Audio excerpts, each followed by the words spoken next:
Hi, my name is Rose Castillo with Crafty Night Owls. I'm an independent Stampin' Up! Demonstrator, and today I wanted to show you this project. This project I made to fit this Hershey's milk chocolate with almonds. I don't do the plain ones. I have to have the almonds in mine. My son, Malachi, he loves just plain chocolate. He just loves chocolate, period.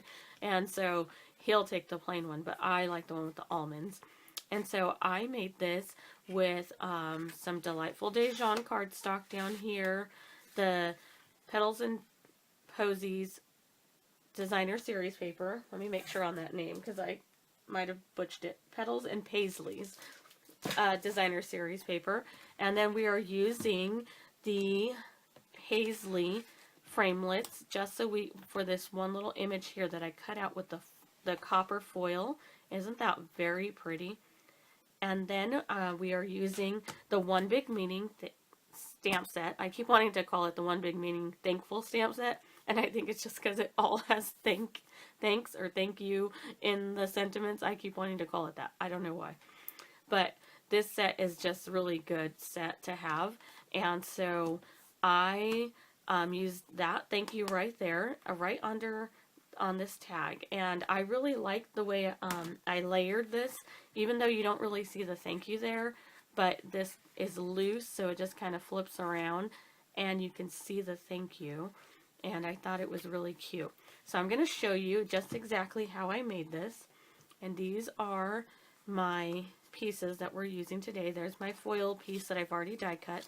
This is a circle that I used from my circle framelits, and then we'll punch out the thank you with a 2-inch circle punch. This is the card or the box base, and this is Delightful Dejon, and I cut it at 3 1/4 by 7 1/4, and I scored at 5/8 of an inch on all 4 sides. And then this piece is going to wrap around my box. I did not score this piece because I'm just going to do it when I wrap it around the box. This is 6 inches by 2 1/4. And this is not scored again. And then this is a 6-inch piece of designer series paper, and I scored this at 1 1/2 and 2 1/8, 4 1/8, and 4 3/4. And this will go around my box. And so we're going to score on all the score lines. Make sure I'm not folding it where I'm not supposed to. Let's go ahead and use our bone folder to do this so we get good crisp lines. And I'm hoping I don't stumble over my words more than normal today because I have been out of my routine and haven't been making videos like I normally have. And I got sick, and then I have homework for myself and homework with my son, or one of my sons. And then I have 2 other little ones that don't go to school just yet. And, you know, then just life, church, and activities, and husband, and all of that stuff. So I'm going to cut on all 4 sides on this end. And then I'm going to cut a little piece out just to make sure that that will lay right. And so anyway, I'm trying to get back into my routine. The last few weeks have just kind of gotten away from me. They've been really busy. And so now I'm trying to get back into my routine of making videos again and sharing projects.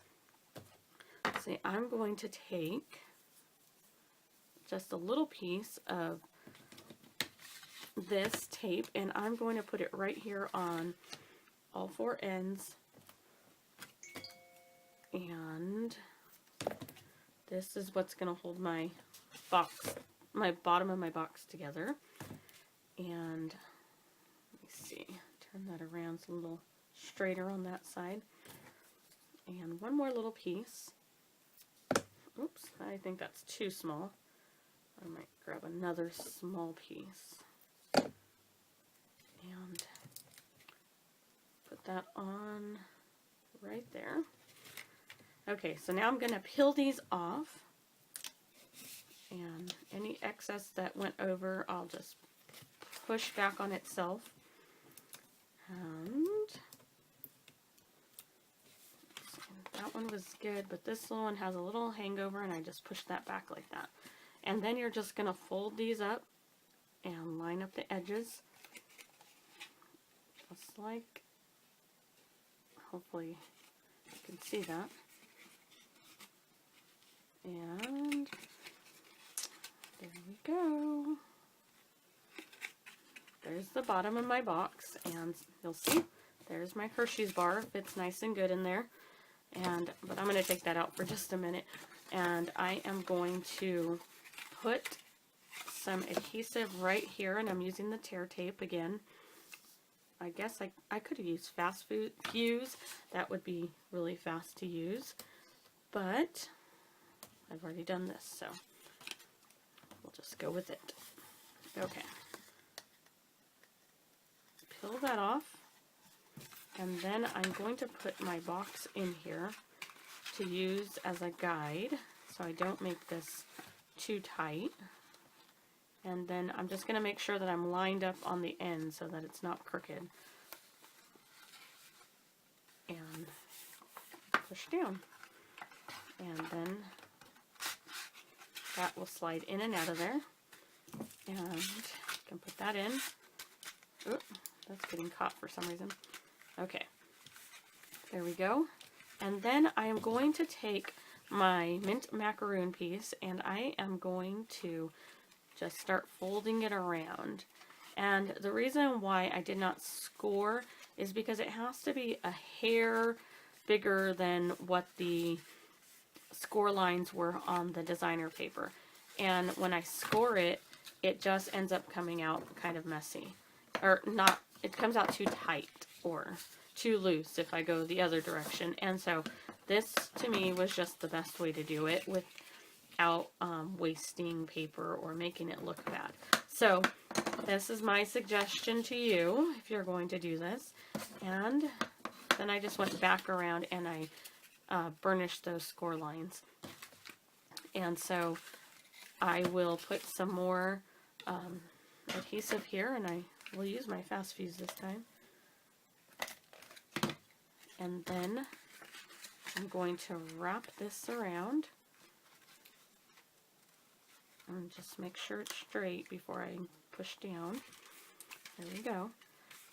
And then I took a piece of this rich razzleberry. I did try this in the Delightful Dejon color, but I really like the way the rich razzleberry came out, so we're going to go with that instead. So let's cut off a piece there, and I'm going to tie this in a knot. Just real simple. I was going to do a bow, but then I felt like it took away from the tag, so that's why I decided to go ahead and just do a simple knot there. And then I will trim, oops, these little pieces. And then my box is ready for my tag. So I'm going to take this piece of Berry Vanilla cardstock. I'm going to take my rich razzleberry ink pad and my stamp that I've got mounted here. And there you go. Isn't that pretty? I love the color, rich razzleberry. It's just rich and pretty. Okay, so now get my 2-inch circle punch and punch this out. And set that aside. Put some fast fuse right on the back of that to hold my tag down. Line that up in the middle. And then I just took a handheld, I think this is the 1/8 of an inch circle punch, and I punched a hole so that I can line those up together. And then I used my copper foil thread, and I don't know where it is. For the life of me, I cannot find my copper thread. So for now, I will show you what I did. I threaded this. I'm using gold right now. I don't even know if you can tell since it's so thin, but I just threaded that in, tucked this one in under my ribbon, and then I just tied this in a knot. And I didn't make it real long though, because I don't want my tag to hang real low. So I'm just going to thread this through. Hopefully I can get this. Alright, this takes concentration. And I didn't do it. I let it loose. Okay, again. I think this was probably the part that was hardest, is just getting these little threads through the little loop. And since it's so thin, it doesn't always cooperate very well.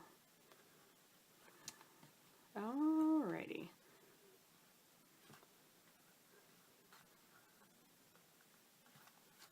And then I took and cut the ends off. And then you have that little knot there that, I mean, it's little, but I just pull it to the back.